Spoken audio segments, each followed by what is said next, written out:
Non máis berros na escuridade, non máis vaguas que ninguén ve. O medo non será un fogar, é hora de erguerse, de renacer. Cada ferida conta una verdade, cada cicatriz pide liberdade. Non estás soa, aquí estou eu, xuntas seremos o cambio, a voz. É tempo de gritar, de non calar, derrubar o muro da impunidade. Porque cada vida merece amar. Non máis cadeas, Non máis rachar o silencio, alzar a voz, que o mundo escoite esta dor.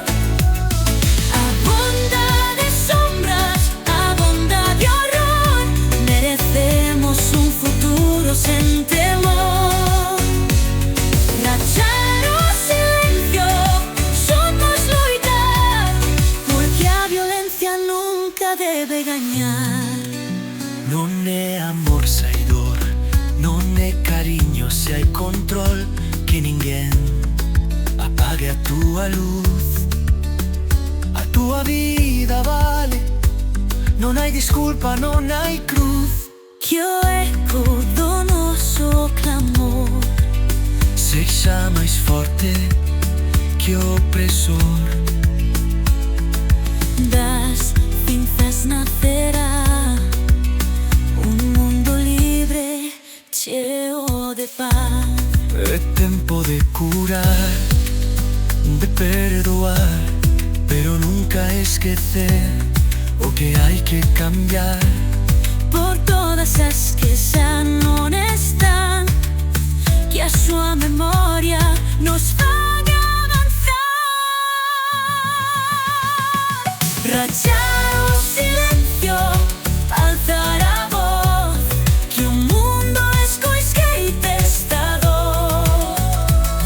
A bondade sombras, a bondade horror, merecemos un futuro sen temor. Rachar o silencio, xuntos loitar, porque a violencia nunca debe gañar. Unha faísca pode prender